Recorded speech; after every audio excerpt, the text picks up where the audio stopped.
My name is Derek Callahan. I'm 41 years old. I live in Austin, Texas. I run a mid-sized tech consultancy and served 6 years in the Marines before that. I've always believed in discipline, loyalty, and building something that lasts.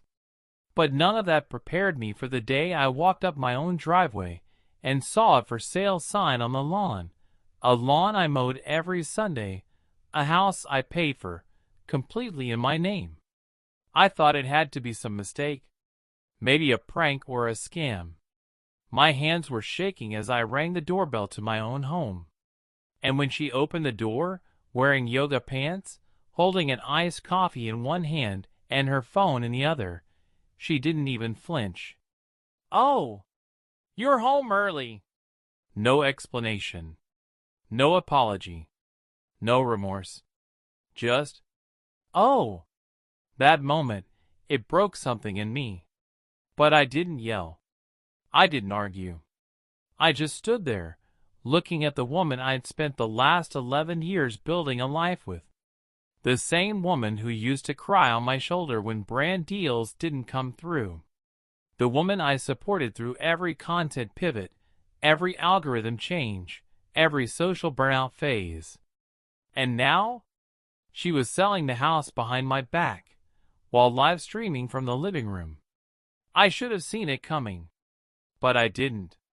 Because when you're building something with someone, you never imagine they're secretly planning an exit strategy, one that leaves you out in the cold. I walked away that day with nothing. No home. No warning. No answers. But what she didn't know was this.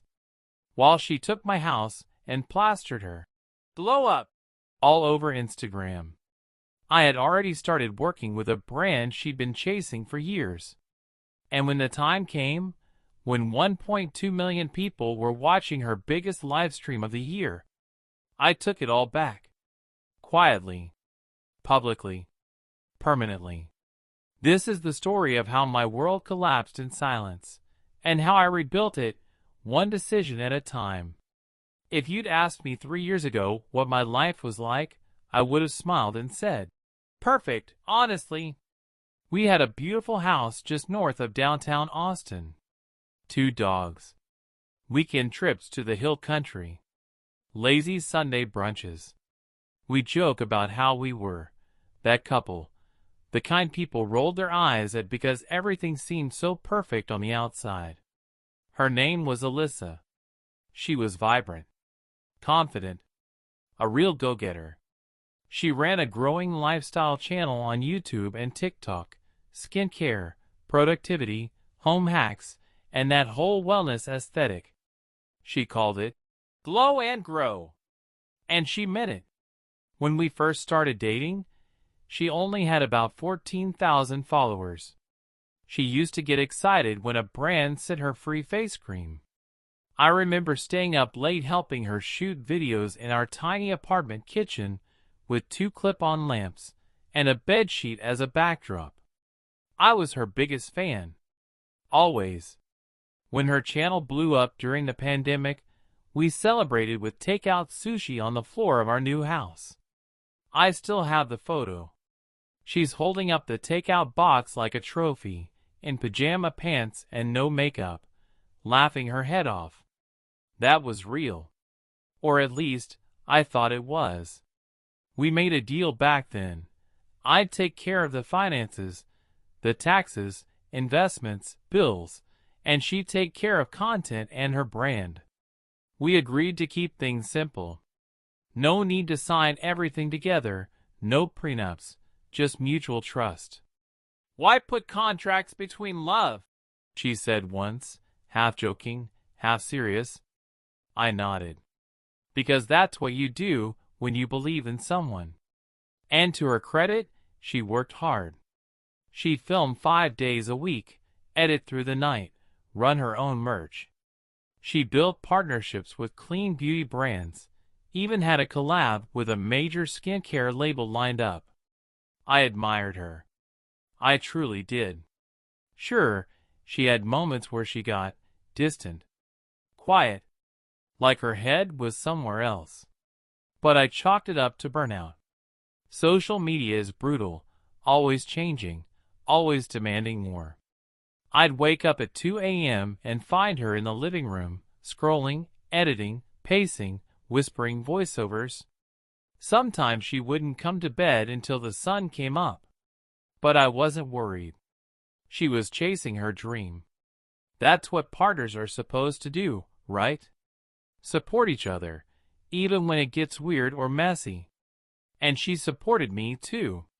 When I launched my consultancy, she posted about it, gave me a shout out on her channel, even helped me land 2 new clients with her marketing reach. We were building something real together. Or at least, that's what I thought. Then there were the little things.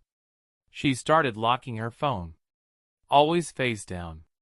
Sometimes she'd flinch when a notification popped up and say, "Just another troll, babe," before clearing it out like it meant nothing. She changed her passwords, said she was protecting herself from hacking. Fair enough.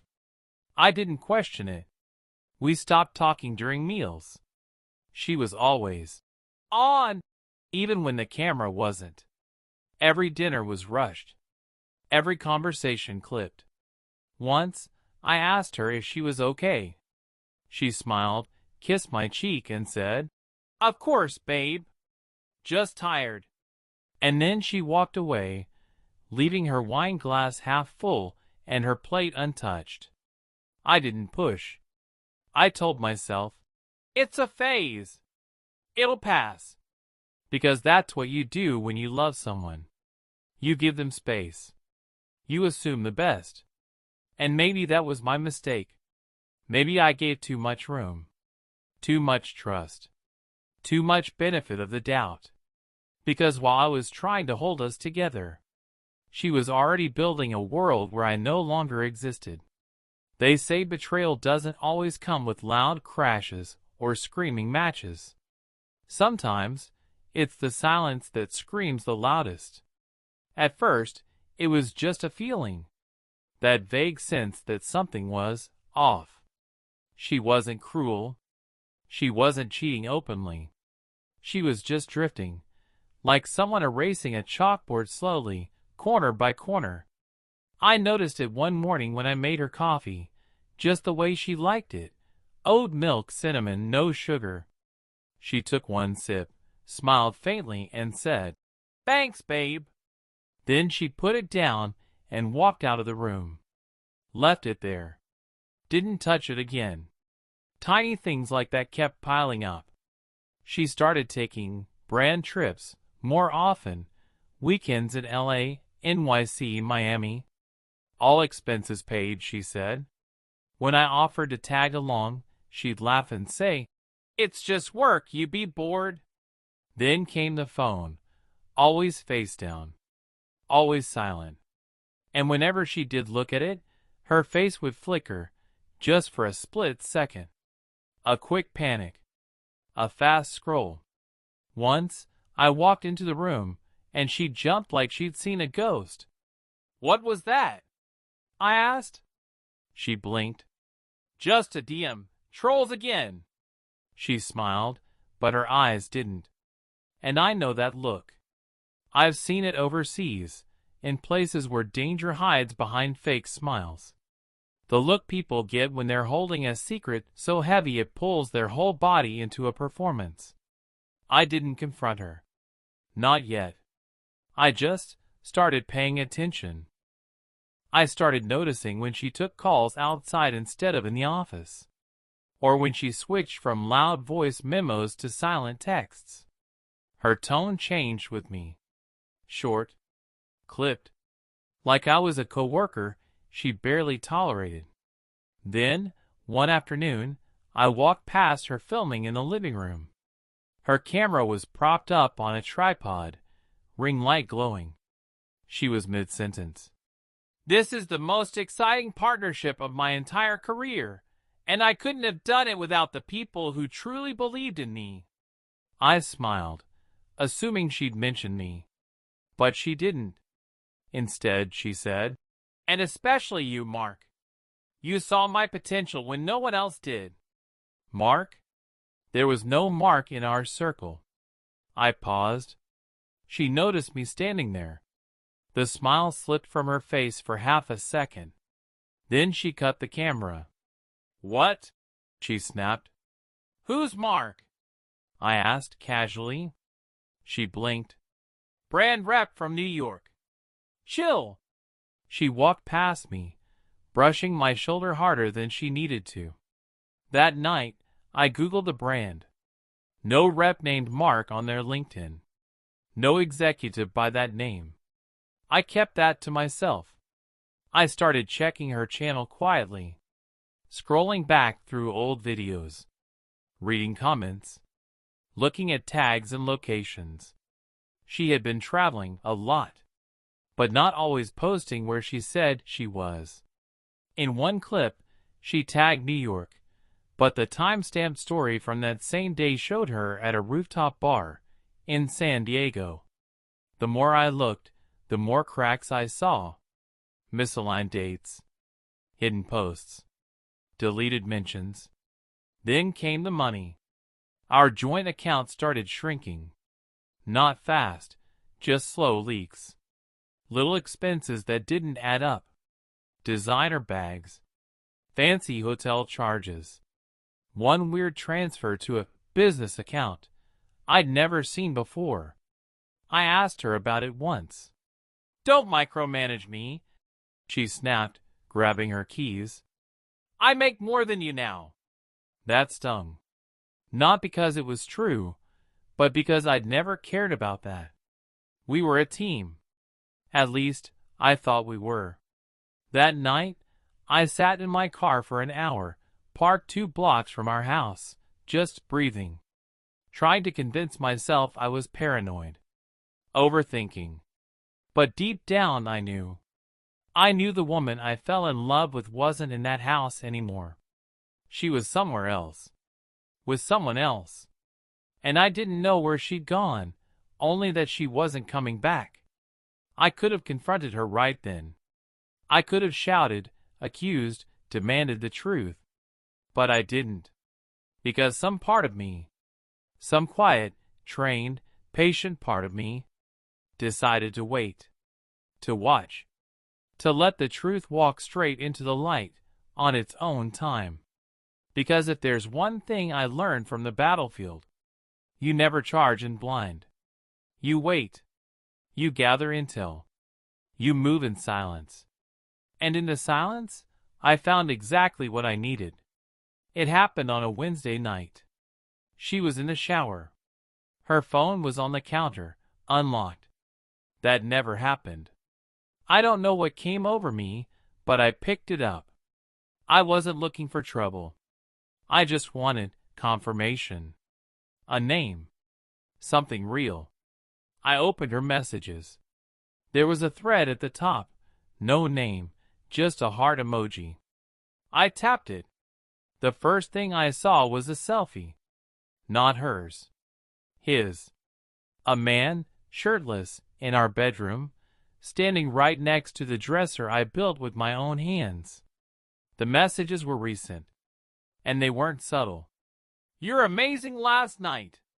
God, I hate sneaking around. He still doesn't know? You're gonna tell him after the next brand deal, right? I scrolled faster. My hands were ice. My heart was slow and heavy. She replied, I can't blow things up yet. Just let me get through this collab and launch. I'll be free soon. I promise. Free? Free from me? I didn't cry. I didn't scream. I just sat down. That's when the email came in. A brand deal confirmation forwarded to her inbox.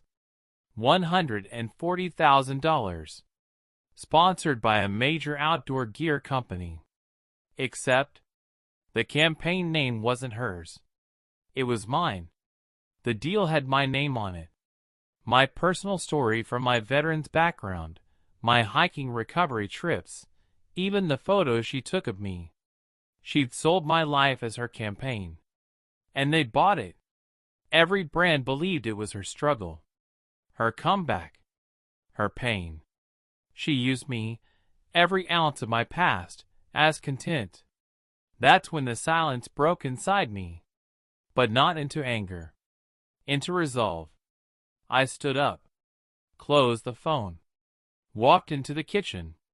She came out of the shower, towel wrapped tight, humming. She saw me sitting there and asked, "What's wrong?" I looked her dead in the eye and said, "Nothing. Just thinking." She smirked.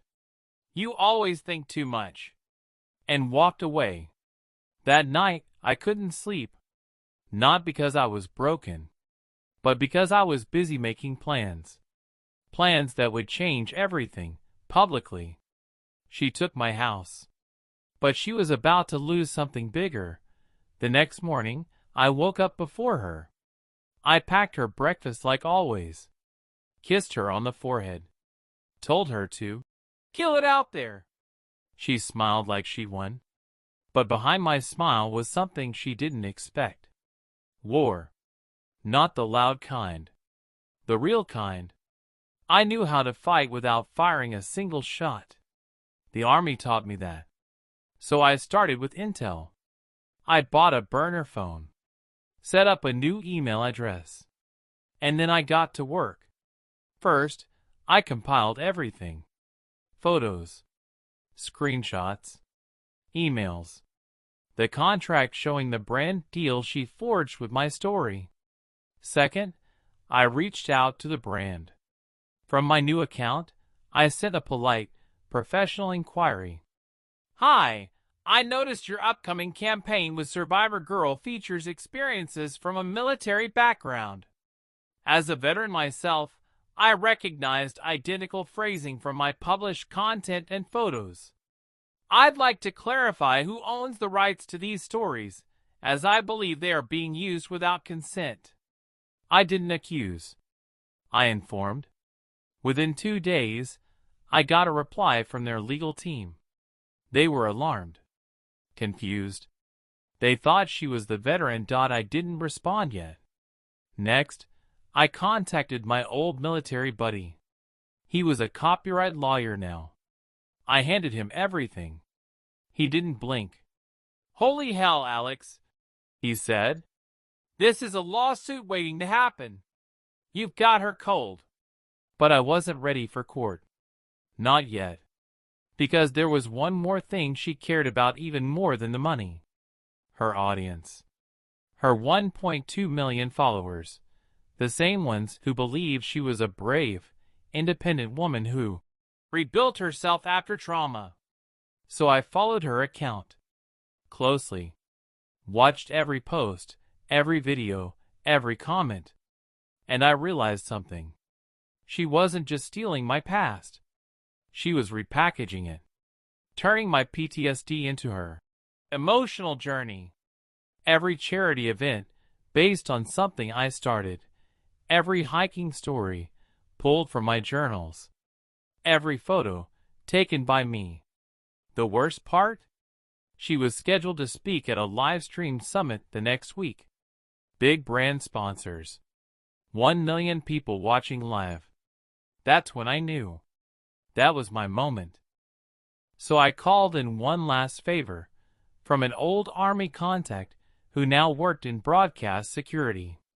I asked, "Is it possible to get a public correction on a live event stream if fraud is discovered?" He said, "Absolutely. You got the proof?" I replied, "More than enough." He gave me the direct line to the event's content manager. I didn't give my real name. Just sent the packet. Photos. Screenshots. Dates. A side-by-side comparison of her speech content versus my real experiences. I included one line. "She's built her empire off the trauma of a veteran she betrayed. This isn't about canceling. It's about truth." 2 days before the event, the manager responded, "We're investigating. Stay available." I didn't sleep that night. I wasn't scared. I was ready. She had no idea. She still kissed me every night, thinking I was broken, thinking I was quiet because I was weak. But silence wasn't surrender. It was precision. And when the day came, I didn't go with her. I stayed home, wearing a quiet smile, because I knew she was walking into a storm, one that I designed. And this time, she wouldn't be the hero in the story. I was sitting on my couch, coffee in hand, when the live event began. Her smile was plastered across the screen. Perfect makeup, hair curled. The confident, bubbly, survivor persona. She took the stage like she owned it. And for a moment, the crowd clapped like they believed it too. Her intro slide flashed. Overcoming Trauma, A Journey from Darkness to Light. That title? Pulled word for word from a journal I wrote during deployment. She stood there, in front of 1 million viewers worldwide. Sponsors, fans, journalists, all tuned in. And she began. My name is Elise. I'm a survivor of war, not just physical, but emotional. My hands clenched the coffee mug. She walked through the opening lines, and I could practically hear my own voice coming out of hers. Then it happened. Midway through her speech, just as she launched into the story about the night the convoy was attacked, which never happened to her, the screen glitched, then froze, then cut to a slide. A black screen. White text. This story was not written by Elise Monroe. This is the lived experience of Staff Sergeant Alex Monroe, U.S. Army, RET. There was silence. Confusion. People thought it was a technical error. Then the video feed resumed, but it wasn't her anymore. It was me. A pre-recorded video, just 60 seconds long. My voice. My face. Hi. My name is Alex Monroe. Everything you just heard, that was my story. Word for word. Photo for photo. Elise, my ex-wife, built her brand using my trauma. Without my permission. Without acknowledgement. While I stayed silent, she cashed in. I paused, then continued, calm as ever. She took my house in the divorce, my dog, my peace of mind, and then she took my story. But today, I took it back. The video ended, and the stream cut to black. Absolute chaos followed. Comments flooded the feed. Wait, what? Is this real? She stole his life? I followed her for years. I feel sick. On Twitter, hashtags trended instantly. Hashtag stolen valor. Hashtag survivor scam. Hashtag Elise exposed. Sponsors began pulling out within minutes. The event moderator issued a public apology. The summit cut her segment from replays. She never made it back on stage. And she never spoke publicly again. Within 48 hours, every major news outlet had picked up the story. Reddit was flooded with side-by-side comparisons. My journals, her speeches. Someone even made a TikTok remix of the moment her video cut off mid-lie. She tried to deny it, briefly. Posted some half-hearted statement on Instagram. But then the brand she'd signed a 6-figure deal with released their statement. Our partnership with Elise Monroe has been terminated, effective immediately, due to verified claims of fraudulent misrepresentation of military experiences. We stand with real veterans. She was done. And me? I didn't throw a party. I didn't brag. I just walked out to the backyard, where the old flag I'd packed away now hung again on the pole. And I stood there, coffee in one hand, phone in the other, watching the sun rise. Silent. Still. Finally, at peace. It's been a year. 12 months since that live broadcast. 12 months since I hit upload on a 60-second truth bomb that destroyed her entire empire. People still send me messages. Some are veterans, thanking me for speaking up. Some are just regular folks, saying it made them rethink who they trust online. And some are just like I used to be, quiet, observant, wounded, but holding on to something. Today, I live in a small cabin outside of Boise. It's not fancy, but it's mine. Every nail, every board, every tree that surrounds it. The air is different here. Quieter, cleaner, honest. I work with a non-profit now, helping vets who feel like they've lost their voice. I speak at small events. No cameras. No live streams. Just faces in a room listening. Sometimes people ask me, "Do you feel like you won?" And I never really know how to answer that. Because this wasn't a game. It wasn't about revenge, not really. It was about reclaiming the only thing I had left, me. She took the house. The dog. The story I bled to write. But she didn't take my soul. And that was enough to rebuild from. There are days I still think about her. Not with hate. Not even with anger. Just a quiet memory. A chapter that closed. I don't follow her online. I don't wonder where she is. That part of my life is over. Sometimes, peace isn't about finding a better ending. Sometimes, it's just about finally closing the book and choosing to walk forward. For years, I felt like a ghost in my own life. Now, I'm here. Fully. Proudly. Quietly. If you've been betrayed, lied to, stolen from, broken, I want you to know. You are not your pain. You are not what they took. You are what you build from it. And as for me, I don't need millions to know I mattered. I just need this porch, this silence, and the sound of my own story finally being told by the one who lived it. She took everything except my soul, and from that I rebuilt my life, not for her, not for revenge, but for me.